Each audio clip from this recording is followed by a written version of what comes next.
It's exhausting to put on a mask to maintain appearances, Kerry Washington said after discovering a family secret. She transitioned from straight despite being a student of the Scandal star. She harbored persistent doubts about her role in the world. The actor later learned that her own story wasn't quite as it seemed after agreeing to appear on a U.S. genealogy show. I thought I could attest to the fact that Kerry Washington comes from an apparently ideal family. I first saw the actor 4 years ago on a chilly, overcast day in New York City, following her heartbreaking Broadway performance in the play American Son. I was having a lengthy conversation with Washington's parents, Earl and Valerie, who were raised in a hard-working Bronx neighborhood with a large black population. She was a professor, and he was a businessman. We were sitting on a sofa on the cleared stage. I recall thinking how attractive, endearing, and intelligent they appeared. And Washington, who is kind and stunning in real life, was a perfect fit to be their child. If Washington's latest memoir, Thicker Than Water, has one main objective, it is to dispel the myth of that idealized representation. We were seen as a successful, easygoing, working middle class, happy, perfect family. And there was a great deal of happiness and joy at home. However, she adds, there was also a great deal more complexity. There were conflicts in the home and in the marriage, and appearances were highly valued. Washington's relationship with her father was a major source of conflict for her. In the book, she says, he seemed, at times, like a foreign figure from a strange land. Washington began to question herself because she was unable to comprehend the source of the distance. I was sometimes horrified by his desperation, but I also felt in some ways trapped by his love and always ashamed. Too embarrassed to be a better daughter, she writes. That was also before she was even aware that the man she called Dad was not actually her biological father. She gives her reason for writing the book. I'm on this other personal journey now where I'm really starting to re-examine who I am in my life. She continues, I was thinking about freeing myself most of the time. Kerry Washington has been a well-known face on screen for 20 years, having starred in films like Django Unchained. She did, however, play the lead role in the hit TV series Scandal for 7 successful seasons, which helped her grow in popularity as a household name in recent years. She's talking to me from the back of an opulent 7-seat SUV, the kind used to transport celebrities. On this day of her publication, we are traveling to a bookshop in Manhattan, where she has organized a clandestine operation to surreptitiously sign a few books without creating too much of a stir. When I last saw her, my perception of her ideal family life was still very much in place. This time, though, as the rain beats down on the car's roof, she talks candidly about the agony of having to live a life for so long. She explains, I felt like I was given a part in the performance of this perfect family. It's draining to go about your daily life believing that your genuine, true self is unacceptable. To maintain appearances by donning a mask or a facade. It's tense. Additionally, the more you act out of character, the less acceptable your actual self appears to be. Chronic anxiety, fear, self-loathing, and a propensity for self-destructive behavior were the outcomes, according to her.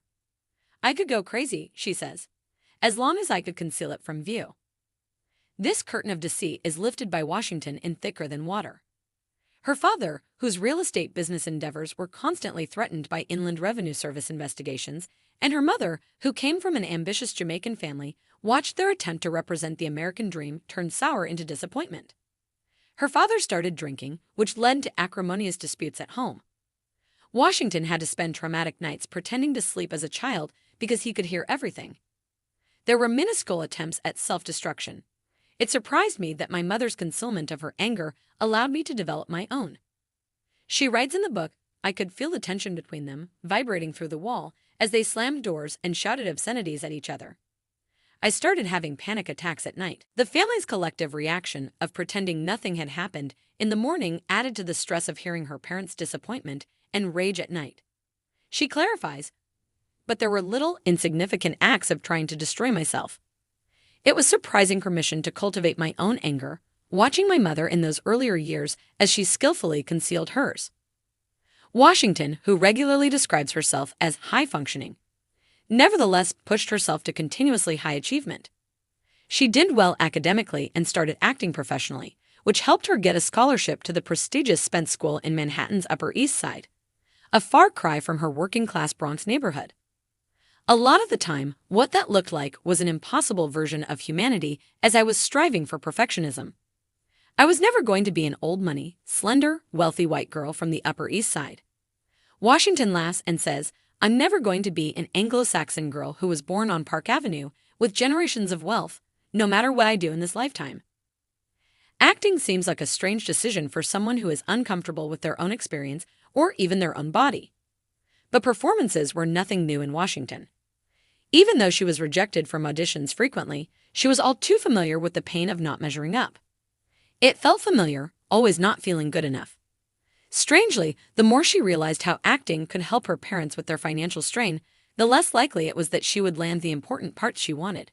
She tells me, "I haven't booked an acting gig in years. It made connecting more difficult for me."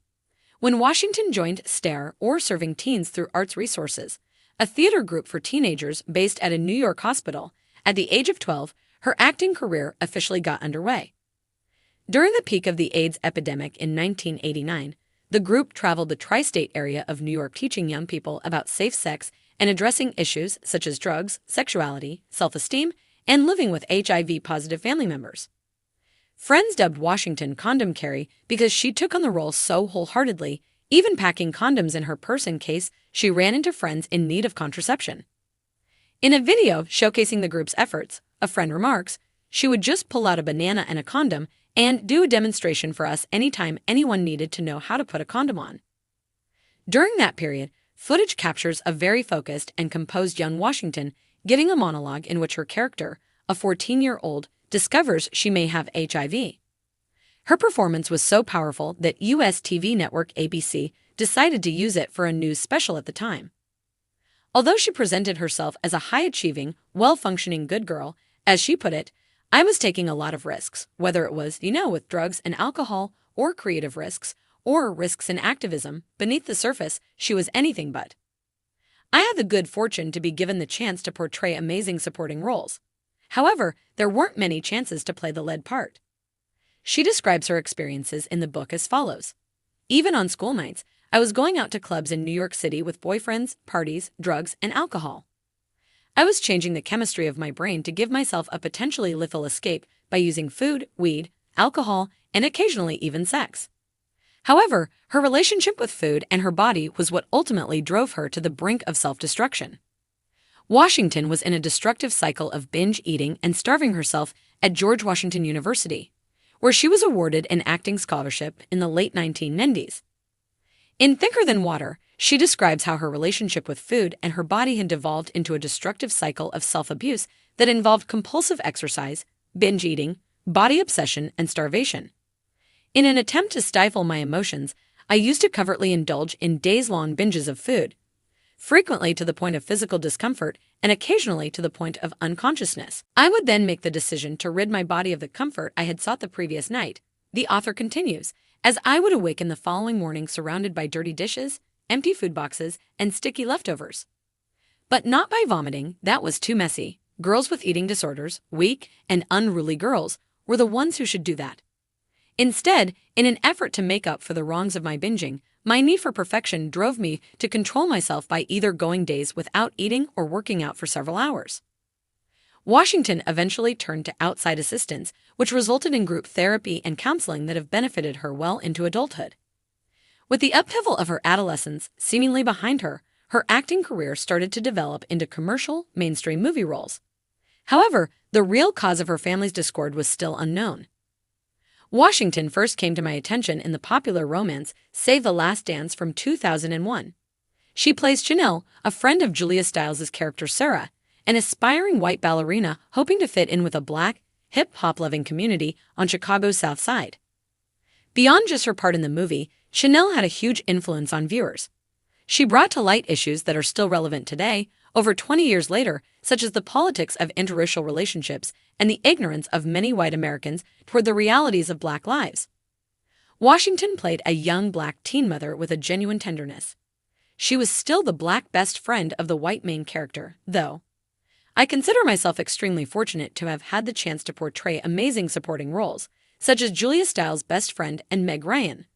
Washington remarks of her 2004 collaborations with Ryan on Save the Last Dance and Against the Ropes.